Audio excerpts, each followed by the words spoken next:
Good evening. It's really great pleasure to be here in this beautiful venue discussing about this really important topic around growth. At IMD, we get obsessed about this simple question.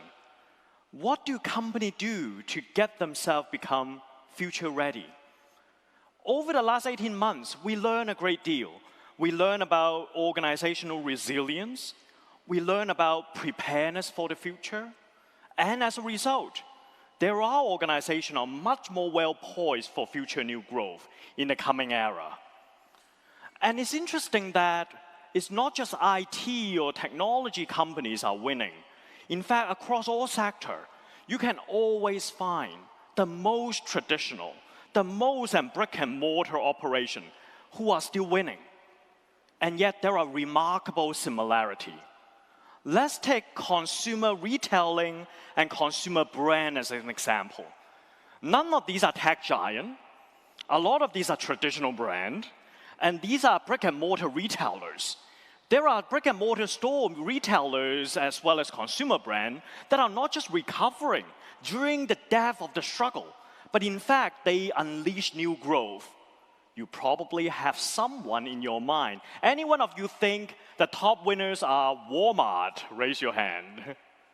Or maybe some of you thinking is Louis Vuitton, perhaps? Or maybe Nike? Think about these. None of these are actually digital native. Well, Walmart actually suffer a little bit. So in its place is in fact in the US is Target. What you see here is a share price performance during the most difficult time in the retailing space. And we know a lot of traditional stores are lining up for bankruptcy, and yet here are the superstars. And how do they do that? Preparedness. For instance, Nike, they have so much digitization, not just in the front end, but also back end on the supply chain. In China, they work with these key opinion leaders. When China was completely in lockdown, Nike completely pivoted to online, working with thousands of opinion leaders, moving merchandise to unleash new growth. As a result, their growth did not stop, in fact, surge. What it tells is all of this capability of investing in the future, we've got to do it ahead of time. There's no better time than now. It's never too late. It's never too early.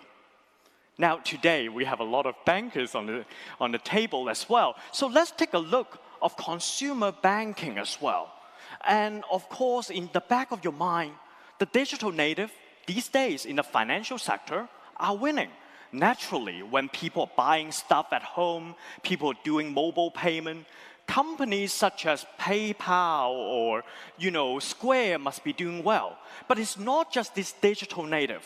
Traditional incumbent can also doing extraordinarily well. What you see is Visa and Master, during the most difficult time again, they are surging in terms of their share price. Compare and contrast some of the more traditional players like HSBC, etc.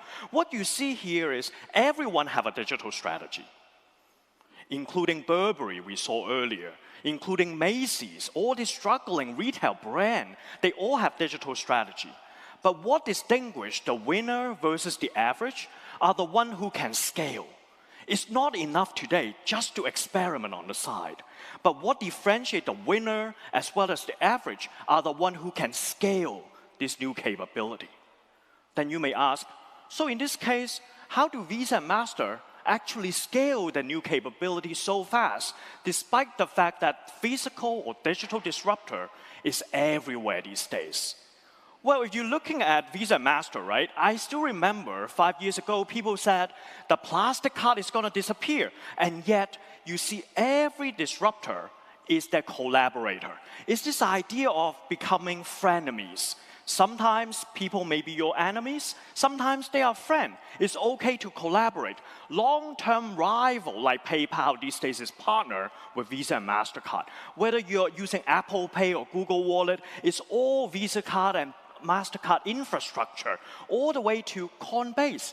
The biggest cryptocurrency exchange is also using Visa card and MasterCard infrastructure.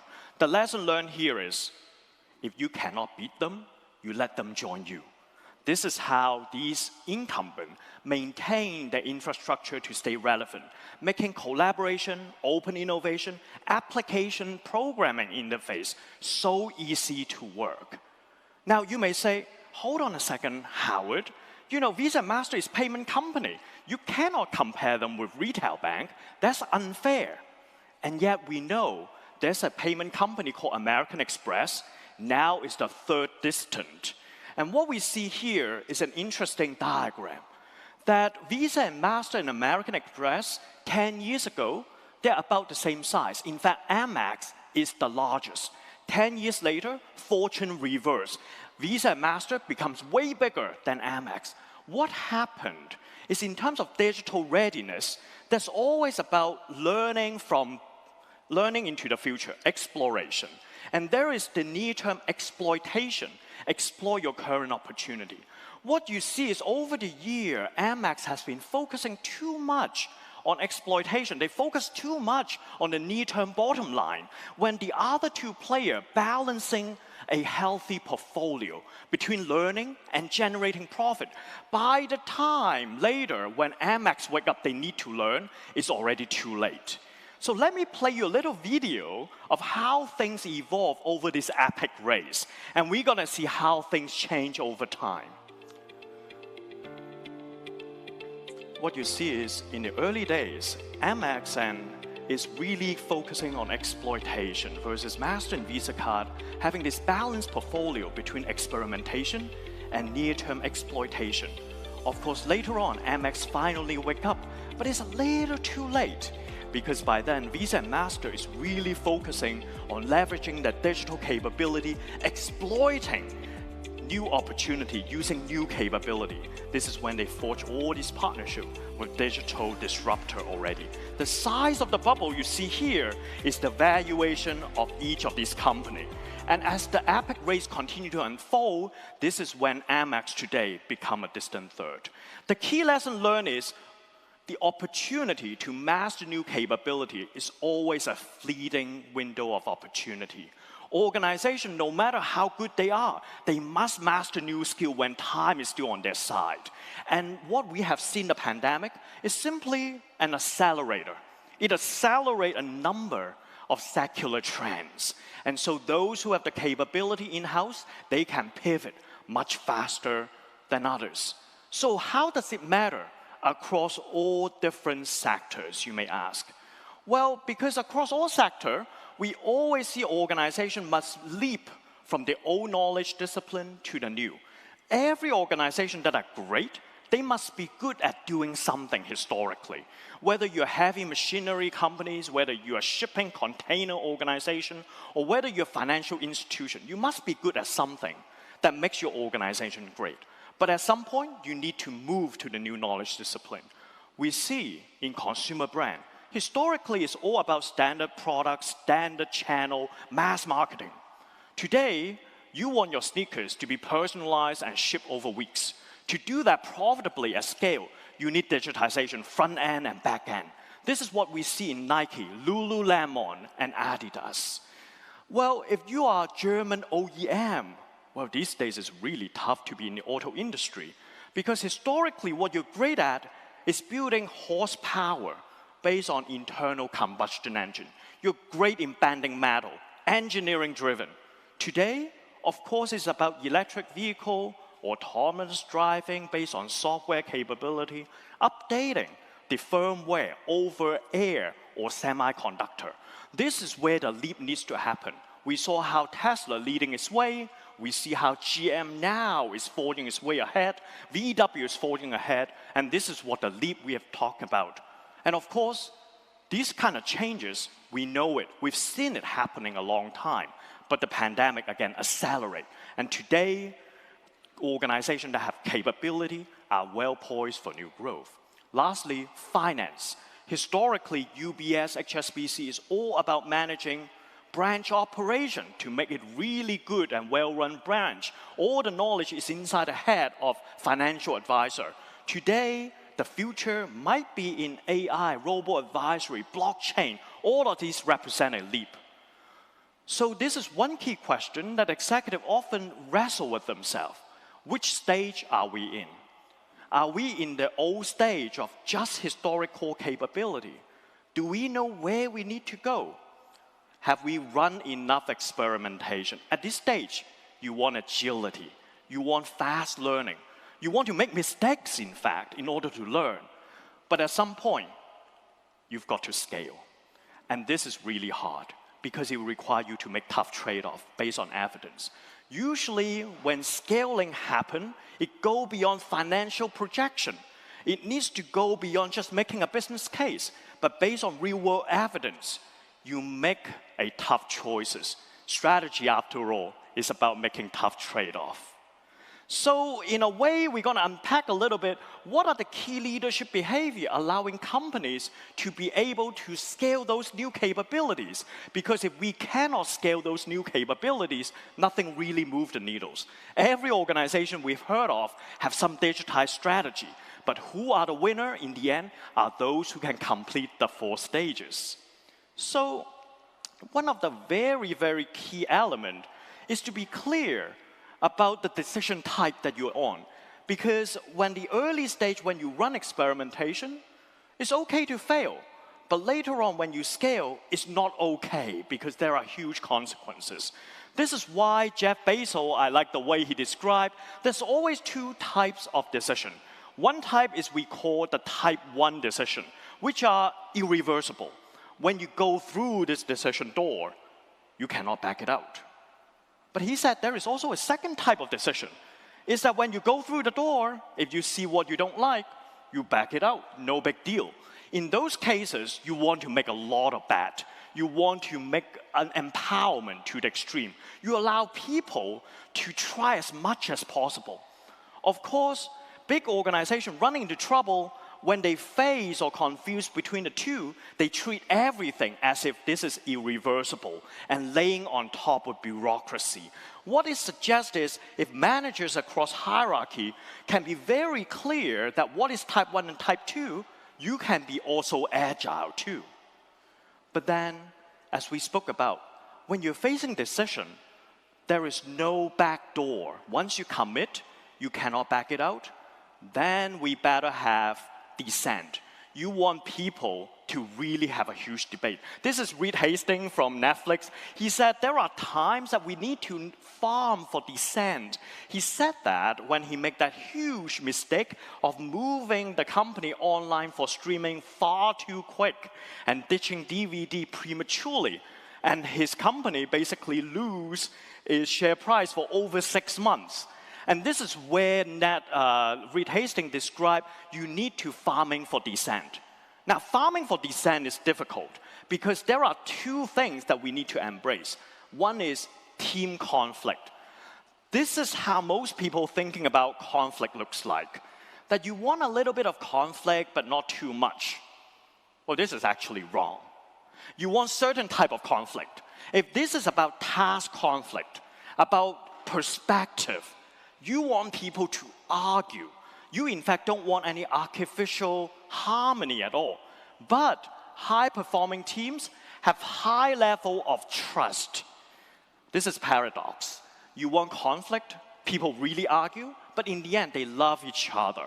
Which is why sometimes when you go into a high-performing team, you see people almost killing each other, getting into a fist fight. And then afterwards, they're okay to have a drink because in terms of affection, they like each other.